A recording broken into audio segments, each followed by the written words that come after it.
부동산도 주식도 인생이 실패의 연속입니다 라는 좀 안타까운 사연이 있어가지고 여러분들한테 한번 소개를 하려고 합니다. 계속되는 실패 속에서 저는 어디로 가야 될까요? 라는 쿼카라는 분이 이제 올려주신 건데, 제가 운영하는 테이커스 co.kr 여기에 부동산 고민에 올라온 사연입니다. 여러분들도 이제 사연 보내고 싶으신 분들이 있다면 여기 오셔가지고 써주시면은 제가 그 중에 하나 이렇게 뽑아가지고 이제 다뤄드립니다. 안녕하세요. 저는 93년생 남자입니다. 처음 사회생활을 시작했을 때는 연봉이 2,500이었는데 지금은 5,000을 받고 있어요. 그러니까 연봉이 많이 올랐네요. 남들보다 빠르진 않지만 나름대로 묵묵히 열심히 살아왔다고 생각했습니다. 2023년에 드디어 제 인생 첫 집을 샀는데요. 38년 된 18평 구축 아파트를 2억 9천에 매수를 했고요. 디딤돌 1억 5천을 썼습니다. 그러니까 세금까지 한 3억에 사가지고 1억 5천 대출 받으니까 1억 5천 정도 투자를 하신 거죠. 지금 실거주 하고 있습니다. 1년 정도까지는 뿌듯하고 했는데 지금은 시세가 2억 8천으로 떨어졌어요. 부인남님이 하지 말라는 습관이 생겼는데 고쳐지지가 않더라고요. 매일 호갱노노 들어가가지고 실거래 확인하는 게 습관이 되어버렸습니다. 볼 때마다 기분이 안 좋다. 2026년에 안전진단 예정이 되어 있지만 기대보다는 걱정이 앞섭니다. 이걸 왜 샀을까?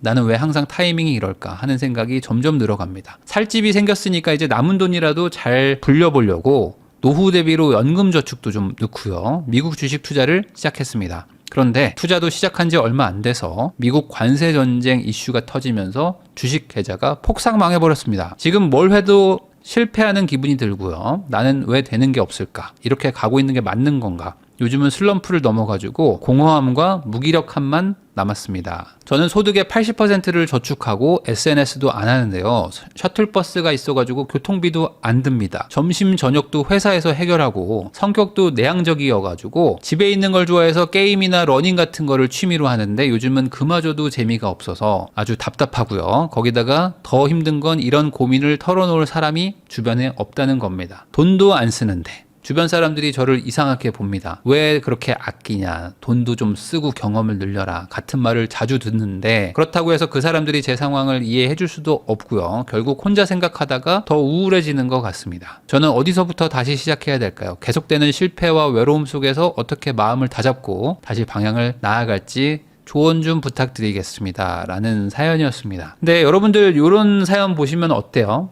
이거 내 얘기인데? 뭐 이렇게 생각하시는 분들도 좀 있을 거고, 투자했는데 손해봤는데 저게 뭐 저렇게 힘든가? 라고 생각하시는 분도 있을 거고, 진짜 힘들겠다 라고 공감하시는 분들도 있을 것 같기도 해요. 자, 이걸 한번 제가 좀 분석을 좀 해보면요. 여기에 물론 제 추정이지만 약간 나름 좀 확신을 가지고 얘기할 수 있는 부분이 있습니다. 뭐냐면 우선 이분은 30대 초반이에요. 거기다가 5천 연봉입니다. 그러면 많다면 많고 적다면 적은 거지만 근데 30대 초반에 5천이면 그래도 일반적으로는 그래도 중상위 정도의 소득은 아닌가요? 그러면 거기다 저축도 잘하고 있대요. 연 한 80%씩 저축하고 있고 연봉도 2,500에서 5,100이 됐다면 충분히 나쁘지 않은 삶이라는 거예요. 여러분은 이것만 봤을 때 이게 실패입니까? 아닙니까? 제가 봤을 때 실패는 절대 아니죠. 딱 요 사연 보자마자 아마 제가 예상되는 댓글은 이런 거예요. 뭐 지금 뭐 나 화를 돋구냐? 하면서 내 인생이랑 바꿀래? 하면서 뭐 이런 사람이 있을 거야 분명히. 야 네가 그게 힘들어? 야 그럼 나랑 바꾸자. 나는 뭐 빚만 지금 뭐 8천에 연봉 뭐 3천이야 하면서 오히려 내가 인생 더 망했어 라고 말하실 분들이 많을 거예요. 근데 사람은요 자기가 처한 상황이 가장 힘들지 나보다 더 안 좋은 사람과 비교해가지고 힘든 게 아니거든요. 그러니까 이렇게 생각하실 필요는 좀 없다고 봐요. 이분도 충분히 힘든 상황이기는 한다. 자, 이분의 문제가 뭐냐면요. 저도 이걸 예전에 또 겪어본 경험도 있고 저도 재테크에 막 올인해서 살고 막 저축하고 뭐 아예 돈 안 쓰고 살았단 말이에요. 그러면 이거는 어찌 보면 꽤 많은 사람들이 겪는 문제입니다. 그래서 재테크 하고 싶은 사람들 이런 분들은 좀 잘 들어보시면 좋을 것 같아요. 이 성공과 실패라는 건요 결국에는 비교해서 오는 거라고 저는 생각해요. 극단적으로 그 종교인 분들 있잖아요. 종교인 분들 뭐 스님, 뭐 목사님, 뭐 아니면 뭐 신부님 이런 분들 보면은 사실 금전적으로 없으신데도 불구하고 막 남들을 막 돕고 아니면 뭐 정말 아무것도 안 가지고 있는 뭐 무소유의 삶을 사는 분들도 있고 다양한 분들이 있지 않습니까? 근데 그런 분들이 어찌 보면 경제적으로는 되게 안 좋은 상황에 빠져 있는 걸 수도 있죠. 일반적인 사람이 봤을 때는. 근데 그분이 과연 실패한 거냐? 저는 그거는 아닌 것 같아요. 그러면 성공과 실패라는 거 이게 도대체 뭘까를 보면 그 비교 대상을 기준으로 성공일 수도 있고 실패일 수도 있는 거죠. 그러니까 누구랑 비교하느냐의 문제인 거지, 더 정확하게 얘기하면은 내가 충분히 성공했어도 실패한 사람이 될 수 있고요. 내가 실패했지만 성공한 사람이 될 수도 있다는 얘기를 제가 하고 싶은 겁니다. 그러니까 이게 꼭 객관적인 숫자로만 가지고 얘기할 수는 없는 부분이 있어요. 자, 한번 볼게요. 93년생 남자에다가 연봉이 2,500에서 5,100이 됐어요. 열심히 살아왔다고 생각합니다 라고 적어주신 것 자체에서 제가 좀 착안한 건데, 이분은 과거에 나랑 비교할 때는 열심히 잘 살았다고 얘기를 하는 사람이에요. 여러분들 보이시죠? 내가 93년생인데 연봉이 2배가 됐어요가 제일 첫 번째 문장이에요. 그러면서 열심히 살았다고 생각합니다 라고 했다는 거는 과거랑 비교할 때는 난 성공한 사람인 거예요. 근데 왜 지금 실패한 느낌이 들까? 주변 사람과 비교하기 시작하면서 붙은 거죠. 자, 주변 사람들이 어떤 사람들이죠? 내가 2,500만 원의 연봉을 받을 때, 시작했을 때 그 주변 사람들이 지금도 만나기도 하겠지만 지금 내 주변에 있는 사람들은 다 연봉을 5천만 원 이상 받는 사람들이 많을 거 아닙니까? 그러면 그때 딱 느껴지는 거예요. 내가 왜 이거밖에 없지? 나는 2,500에서 여기까지 왔으니까 충분히 잘한 건데 이미 5,000에서 시작한 애들도 많잖아, 세상에는. 그러니까 이 친구들하고 비교하니까 내가 돈이 좀 적은 거예요. 모아놓은 것도 생각보다 없어. 근데 이 친구들 중에 뭐 집이 또 괜찮은 친구들도 있고 하니까 더 적어 보여. 어느 순간 내가 생각보다 좀 가진 게 없고 뭔가 좀 이대로 가면 안 될 것 같다는 생각이 들었을 수도 있습니다. 왜 그러냐면 제가 옛날에 월 500만 원만 벌면 소원이 없을 것 같아. 제가 막 대학교 다닐 때 이랬거든요. 월 500만 원만 벌면 소원 없는 거 아니에요, 진짜로. 대학생일 때 월 50만 원도 없는데. 그래가지고 내가 뭐 알바도 하고 막 이렇게 하잖아요. 그리고 처음에 제가 회사 들어갔을 때 그때 첫 월급이 아마 200 몇십만 원이었을 거예요. 그러면 월 500씩 들어오면 진짜 좋을 것 같은데? 라는 생각을 하게 되지 않습니까? 근데 실제로 막상 500을 벌잖아요. 그러면은 내가 원했던 그 수준의 달성을 했으니까 행복하고 너무 성공했다는 기분으로 기뻐해야 되는데 안 그렇습니다. 여러분들 경험해 보셨죠? 막상 내가 원하는 연봉이나 소득이 되잖아요. 그러면 그때부터 주변에 다 그런 사람들밖에 없어요. 여기서 종교인들, 진짜 뭐 어떤 성인의 단계로 가는 분들은 밑을 보죠. 밑에를 보면서 내가 얼마나 많이 가지고 있는지, 그리고 내가 얼마나 베풀어야 되는지를 생각하지만 대다수의 사람들은요, 밑을 보지 않습니다. 옆하고 위만 보죠. 다 이 정도고 나보다 더 나은 사람들이 보이기 시작해요. 그러면서 나는 더 열심히 살아야 되고 더 잘해야 되고 더 높이 가고 싶어 라는 생각들을 갖게 됩니다. 그래서 처음에 500만 원만 벌어도 소원이 없겠어요 라고 말하는 사람이 실제로 500만 원을 벌고 어떤 얘기를 하냐면 숨만 쉬고 살아도 350이 나가요. 저 어떡합니까? 뭐 이런 얘기들을 해. 그러니까 예전에는 250으로도 저축하고 행복하게 살고 했던 사람이 500 벌면 2배로 행복해지는 게 아니라 숨만 쉬어도 300이 나가요. 저 어떻게 살아요? 막 이러고 있어. 아니 그럼 옛날에 숨 안 쉬었어? 숨 쉬었는데 그때보다 2배 더 쉬나? 모르겠죠. 그냥 사람은 거기에 익숙해지는 순간 다시 한번 주변 사람들과 비교하기 시작하면서 실패감을 맛보게 됩니다. 38년 된 18평 구축 아파트를 2억 9천에 사가지고요. 대출 반 끼고 실거주 중입니다. 처음엔 좋았지. 1년 정도까지는 좋아요. 내가 30대 초반에 집을 샀어? 그러면 주변과 비교하면 내가 잘한 것 같거든요.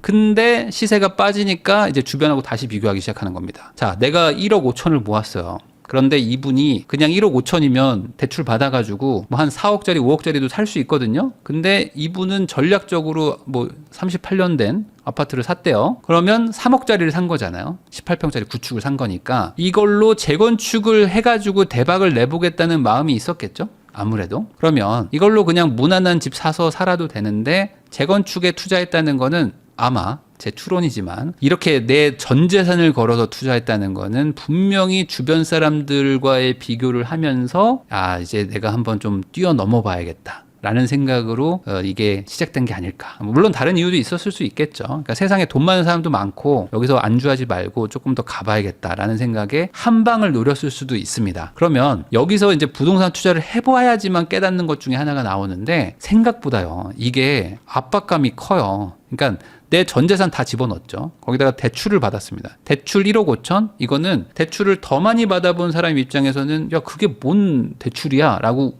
코웃음 칠 수 있는 금액일 수도 있지만 대출을 처음 받거나 아니면 내가 받을 수 있는 게 이게 한계치야 라고 생각하는 사람들이 이런 대출을 받잖아요. 자기 입장에서는 이게 엄청난 압박감이 올 수 있죠. 내 전 재산 다 들어갔지. 내가 받을 수 있는 최대치라고 생각하는 대출을 받았죠.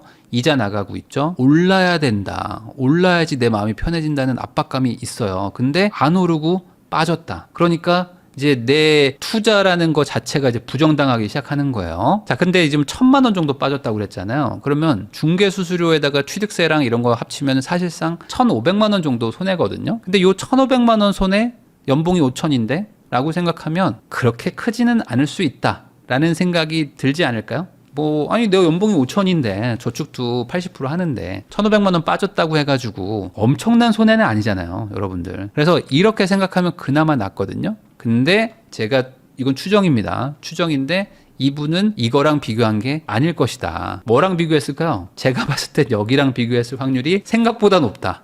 저는 여기 한번 베팅 500원 겁니다. 왜 그러냐? 이분이 2023년에 집을 샀다고 그랬죠. 2023년이 나스닥 완전 바닥 찍었을 때입니다. 그리고 나스닥이 2020년부터 2022년까지 쭉 올라갔다가 쭉 빠졌잖아요. 한 30% 빠졌잖아요. 그리고 이때부터 내리 오르기 시작합니다. 그래서 거의 2배 올라버려요. 그러면 나스닥을 투자할까? 아니면은 집을 살까? 잠깐만. 그래도 역시 집이겠지 해서 재건축으로 한 방을 노리자. 라는 생각으로 만약에 이 집을 샀는데, 근데 나스닥을 살지도 몰랐었던 그런 과거가 있다. 만약에 가정을 해보겠습니다. 그러면 집값이 1,000만 원이 빠졌다고 내가 막 투자를 비관하는 정도가 오지 않아요. 대부분 나스닥을 투자할까라는 그 마음이 계속 머릿속에 막 도는 거야. 이걸 나스닥을 투자했었어야 됐는데 라는 생각을 하는 거죠. 자, 그러면 이게 어떤 느낌이 드냐. 자, 1억 5천으로 QQQ를 샀으면 1억 5천으로 QQQ를 사면은 지금 3억이 된 거예요. 물론 TQQQ를 사지 않았던 게 또 아쉬웠겠지만 만약에 QQQ를 샀으면 최소 3억. TQQQ면은 나는 지금 인생 완전 대박이라고 생각하면 1,500만 원 손해가 아니라 최소 1억 5천 손해본 느낌이 나는 거지. 그러니까 이제 비관하게 되는 거야. 내가 이제 비관하게 돼. 자, 그때 이제 어떤 생각이 드냐. 우리 집이 이제 그때 보이는 거야. 우리 집은 18평이죠. 당연히 뭐 구조가 안 좋겠죠. 그리고 이제 한 38년 됐다고 하셨으니까 이제 집값이 또 싸잖아요. 그러니까 재건축 희망이 이제 팍 낮아져 버린 상황이 이제 현실감으로 딱 오는 거예요. 그러면 우리 집을 마련했다는, 내 집 마련했다는 어떤 그 즐거움도 잠시 이제 뭔가 물려버린 것 같고, 그리고 이제 나스닥은 다 올라가지고 기회를 또 잃은 것 같고, 이런 복잡스러운 마음이 막 생길 수 있단 말이죠. 자, 그래서 아마 여기서부터 이제 자기 비하나 어떤 자괴감 같은 것들이 밀려오지 않았을까. 자, 그러면 이 기분을 없앨 방법은요, 시세 상승밖에 없거든요.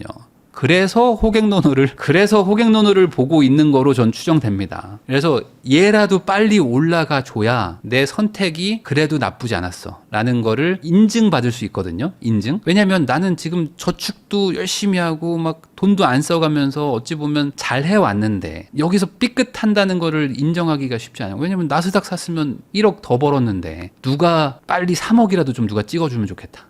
내가 2억 9천에 샀으니까 3억이라도 누가 찍어줬으면 하는 마음으로 계속 이거를 보고 있는 게 아닐까. 안 그러면 내 선택 실패를 인정해야 되는데 그러면 이제 한 1억 5천 손해봤다는 마음이 막 드는 거죠. 왜 제가 이렇게 추정을 하냐. 이제 남은 돈이라도 잘 불려보자 싶어가지고 노후 대비로 연금 저축하고 미국 주식 투자를 시작했다는 걸 보고 제가 요거를 좀 이제 추정을 하는 건데, 왜 미국 주식으로 갔을까? 이 집을 갈아타도 되고 23년에 샀으니까 그러면 갈아탈 수도 있고 뭐 합쳐가지고 뭐 다른 걸 할 수도 있는데 왜 미국 주식일까? 아까 제가 말한 대로 나스닥하고 좀 비교를 하면서 결국 미장이 답인가 보다 라는 생각을 했을 확률이 있어 보이고요. 그래, 손해를 미국장에서 만회를 해야 돼 라는 마음으로 이제 돈을 또 넣은 거죠. 왜냐? 요때가 어떤 시절입니까? 요즘 누가 부동산 사냐? 그러니까 아마 작년 말이겠죠? 작년 말이면 요즘 누가 부동산 사냐라고 하면서 미국장 돈 복사 된다. 그 다음에 이제 트럼프 당선되면서 막 코인 쏘고 일론 머스크 막 가자 하고 테슬라 이제 천슬라 간다 막 하면서 막 난리 났었을 때 아닙니까? 그러니까 야, 이걸로 가야 돼 라고 생각하신 것 같아요. 그리고 나서 이렇게 된 거예요. 이렇게 올라가다가 이렇게 꺾여버렸단 말이죠. 지금 1년 전 가격으로 돌아갔거든요. 그러니까 이때 들어가가지고 얼마 안 돼서 관세빈 맞고 지금 빠졌다고 하신 거 보면은 아마 요 정도쯤에 들어가셨을 걸로 뭐 추정이 됩니다. 그러니까 이 상황까지 가면은 이제 자기 비관주의가 이제 더 커지는 거죠. 투자도 시작한 지 얼마 안 돼가지고 미국 관세 전쟁 이슈로 주식 계좌가 폭삭 망했다. 라고 이제 얘기를 해주신 거 보면은 이렇게 추정을 했고요. 잘 해보겠다고 또 옮겼다가 어찌 보면 이제 2대 맞은 상황이 된 거예요. 그래서 더 좀 자신감이 없어졌을 수도 있습니다. 왜냐면 이분 상황은 되게 좋거든요. 남들이 봤을 때 나쁠 게 하나도 없어요. 근데 본인이 이렇게까지 간 이유가 뭘지 이제 추정을 해본다는 거죠. 그래서 뭐가 문제일까를 한번 보면요. 저는 여기가 가장 큰 문제라고 봅니다. 소득의 80% 저축하고 SNS도 안 하고 교통비도 안 들고 점심 저녁도 회사에서 해결하고 있어요. 게임이랑 러닝 한다는 거는 이제 보통 다른 사람을 안 만나고 혼자 하는 취미거든요. 그러면 이렇게 저축은 잘 돼요. 저도 이렇게 해봤거든요. 사람들 막 다 2년 끊고 돈만 모으고 막 투자만 하고 했던 시절이 있어봐서 아는데 이렇게 하면 돈은 모입니다. 근데 이게 쉬운 건 아니에요, 절대. 사람들이 부자가 되기 힘든 가장 큰 이유 중에 하나가 이 저축이거든요, 저축. 저축이 쉬우면 다들 저축하죠. 그래가지고 부자가 되겠지, 돈을 굴려가지고. 근데 저축이 어려우니까 투자금이 없어가지고 이제 리스크 있는 고위험에 투자했다가 부자가 못 되는 확률이 높은 거거든요. 저축이라는 거는 절대 쉽지 않아요. 그리고 저축은 쉬운 게 아니라 힘든 거를 참는 게 저축이에요. 그래서 참았기 때문에 참은 거에 대한 보상을 사람이 기대합니다. 그래서 저도 옛날에 저축을 하면서 막 투자도 하고 근데 저축을 막 계속 그렇게 유지할 수 있었던 진짜 근본적인 이유는 투자가 성공했기 때문이야. 그러니까 투자로 성공을 해보니까 야, 이렇게 하면 돈이 불어나네? 그러면 저축을 해야겠다. 힘들어도 이걸 보상이 돌아온다는 걸 내가 안 거예요. 그러니까 저축을 더 해. 나중엔 어떻게 되냐면요. 돈을 더 안 쓸 수 있는 방법은 없나? 막 이런 걸 나도 모르게 막 생각하고 있어. 자기 전에. 밥을 더 안 먹으면 안 되나? 방법 없나? 옷을 안 사면 안 되나? 뭐 어떻게든 막 95% 저축할 수 없나? 돈을 어디서 막 더 벌 방법 없나? 막 이런 생각을 막 해. 넣으면 돈이 2배로 막 돌아오니까. 아니, 여러분들 생각해 보세요. 통장에 돈을 넣어. 그럼 2배로 돌아와. 그럼 안 넣을 거야? 돈 더 넣어야지. 이 보상이 돌아오니까 저축을 하는 것도 있는 거야. 근데 이분이 보상이 안 돌아왔잖아요. 그러니까 이제 내 고생이 헛수고되는 느낌을 받는 거죠. 아, 내가 혼자 하고 나름 이렇게 힘들게 했는데 결국에 손해만 봤구나. 요즘에 이런 얘기들 많이 합니다. 뭐냐면 차라리 욜로 할 걸. 이런 얘기 많이 하시거든요. 무슨 소리냐. 욜로로 지낸 애들은 여행이라도 많이 가고 그 인스타라도 사진이라도 많이 남겼고 경험이라도 많이 했지. 나는 돈 모아가지고 저축해서 결국에 뭐 투자했다가 박살나가지고 뭐 차도 없고 돈도 없고 경험도 없고 아무것도 없어. 이렇게 된 거예요. 그러니까 차라리 여행이라도 다녀올 걸 이라고 말하는 사람도 있습니다. 이걸 극복하는 방법은 좀 생각보다 좀 간단한데 뭐냐면 첫 번째로 손해를 이성적으로 계산해 봤는지가 핵심이에요. 이게 핵심입니다. 그러니까 손해가 지금 감성적인 영역으로 갔거든요. 이걸 이성적으로 데려와야 돼. 내가 도대체 얼마나 손해봤을까? 은행에 적금 넣은 거 대비 얼마 손해인지 한번 따져보세요. 그러니까 그 1억 5천을 가지고 은행에 넣어놨을 때 뭐 3년간 받을 수 있었던 뭐 이자가 있을 거 아닙니까? 그 이자 그리고 원금 이렇게 한번 따져보고 그 다음에 이 집을 사가지고 손해본 거 그리고 대신에 실거주 비용을 아꼈겠죠? 전월세 비용을 아꼈죠? 이런 거 이제 플러스 마이너스 해봐야 되죠? 거기다가 주식 투자해가지고 손해봤다고 하는데 그 손해본 금액이 도대체 얼마인지 정확하게 계산을 다 해보세요. 원 단위까지. 합쳐보세요. 얼마 손해인지는 이성적으로 판단해야 됩니다. 자, 나스닥하고 비교하지 마. 여기다가 비교하면 안 됩니다. 제가 봤을 때 지금 멘탈을 봤을 때는 나스닥이 2023년부터 1년 내내 올랐잖아요. 그때 다 못 먹었어요.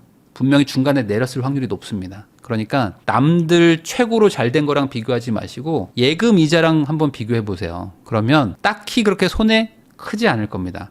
많이 봐야 뭐 몇 달 정도 저축액에 몇 달 정도 손해 본 걸 거예요. 뭐 크면 뭐 1,500, 2,000, 뭐 3,000 정도 손해 보지 않았을까. 그러니까 저는 이 정도 손해 본 거는 충분히 메꿀 수 있는 상황이라고 보거든요. 요거를 나스닥, 뭐 TQQQ, 뭐 비트코인, 뭐 알트코인 뭐 이런 거랑 비교하니까 너무 큰 돈을 놓친 것처럼 지금 본인이 비이성적 판단을 하고 있다라고 저는 생각합니다. 뭐 대략 한 6개월에서 8개월 저축하면 되는 정도의 손해가 아니었을까 추정합니다. 만약에 그렇다면 그게 인생을 무너뜨릴 정도인가? 절대 아니죠. 이 정도 돈은 사실 언제든지 잃을 수도 있고 언제든지 벌 수도 있는 돈이에요. 자, 그리고 두 번째로 그 집도 안 사고 나스닥도 안 사고 뭐 아무것도 안 했다고 치고 예금을 들고 있다가 오늘 만기로 돈을 받았다고 칩시다. 그럼 내 통장에 뭐 한 2억 있다고 쳐요. 그러면 오늘 기준으로 같은 집을 사고 같은 주식을 똑같이 살 것인지를 한번 판단을 해보세요. 그러면 여기서 깨달음을 얻으면 제가 봤을 때 몇천 손해 본 것도 의미가 있다고 봅니다. 왜냐? 이 깨달음이 그 손해의 몇 배를 벌게 해줄 거거든요. 뭘 깨달음을 얻어야 되냐 이겁니다. 제가 아무리 공부하고 아무리 고민해보고 아무리 생각해봐도 지금 다시 이 집을 사고 지금 다시 제가 샀던 그 나스닥을 살 것 같습니다 라고 1번으로 결론이 나도 좋고요. 두 번째, 아무리 공부하고 아무리 생각해봐도 제가 잘못 산 게 맞네요. 그래서 저는 지금 이 집을 안 살 것 같고요. 저는 그때 그 샀던 주식을 지금은 안 살 것 같습니다 라고 생각이 든다면 저는 1번, 2번 둘 다 좋다. 좋은 대답이다. 핵심은 아무리 공부하고 생각해도 여기에 있는 거죠. 아무리 공부하고 생각해봐도 1번이든 2번이든 결론만 낼 수 있으면 저는 성공한 거라고 봐요. 자, 내가 잘못 샀다면요. 팔고 손해를 확정하면 돼요. 집을 팔아버리면 그만이야. 그리고 저축하면 금방 회복됩니다. 뭐 아무리 많이 손해봤어도 1, 2년 정도 열심히 모으면 다 회복되죠. 진짜 뭐 레버리지 쓰고 그러지만 않았다면. 그러니까 이거는 많이 손해봐야 몇 달에서 1년 정도 고생하면 회복이 되고 그 돈으로 잘 굴려서 만회하면 되는 거죠. 내가 공부하고 고민하고 깨달음이 있었다면 분명히 다음번에 돈 벌 수 있어요. 반대로 내가 잘 산 것 같다고 생각하면 보유하고 버티면 되죠. 아니 어차피 나는 지금도 살 건데 뭐. 그러면 보유하고 버티면 나중에 좋아질 때 그때 팔면 된다라고 생각하면 좋습니다. 이 주식에 좋은 격언이 있잖아요. 팔지 않으면 손해가 아니다. 팔지 않았기 때문에 아직 손해를 본 건 아니에요. 손해로 추정되고 있는 거지. 그러니까 내가 공부 다시 해봤는데 여전히 좋아. 역시 이걸 사길 잘했어. 잠깐 출렁일 뿐이야 라고 생각하면 버티면 좋은 날 올 겁니다. 근데 최악은 뭘까요? 최악은 공부도 안 해. 판단도 안 해. 노력도 안 해. 그리고 원망을 하는 거예요. 원망. 근데 사실 대부분의 사람들이 이 길로 갑니다. 소수만 깨달음을 얻고 다수는 원망을 해요. 누구를 원망하냐? 남 탓을 합니다. 뭐 어떤 분들은 왜 나를 안 말렸어? 친구한테 야 내가 너 그때 집 산다고 말했었잖아. 그때 네가 나 말렸었잖아. 그랬지. 근데 내가 샀잖아. 그때 왜 나 안 말렸어? 이렇게 얘기하는 애가 있어. 진짜로 진심으로. 야 그때 나 더 말려줬어야지 라고 말하기도 합니다. 그러니까 얼마나 남 탓을 하면은 친구 탓을 해. 그리고 자기 원망하는 사람도 많아요. 나는 안 되는 사람이야 라고 하면서 난 의미가 없어 무의미해 막 이렇게 하기도 합니다. 남 탓을 하든 자기 원망을 하든 달라지는 건 하나도 없거든요. 근데 아까 말한 대로 최악의 상황은 그냥 공부도 안 하고 판단도 안 하고 노력도 안 하는 거. 이렇게 하는 사람이 많아요. 근데 이런 사람이 안 되셨으면 좋겠어요. 제가 이렇게 한번 설명해 볼게요. 대학교 등록금 내는 경우 있잖아요. 그리고 학원비 내는 경우 있잖아요. 그러면 대학교 등록금, 학원비 이런 것들은 손해인가요? 이득인가요? 여러분들은 어떻게 생각하십니까? 내가 대학교 등록금 내고 학원비 내고 한 것들 그 돈만 모았어도 몇 천만 원이에요 라고 생각하는 사람, 몇 억이에요 라고 생각하는 사람이 있고 아니요 저는 그거 냈지만 저는 그걸로 이득을 봤습니다 라고 생각하는 사람이 있을 겁니다. 왜 그러죠? 이거는 본인 학이 달린 거예요.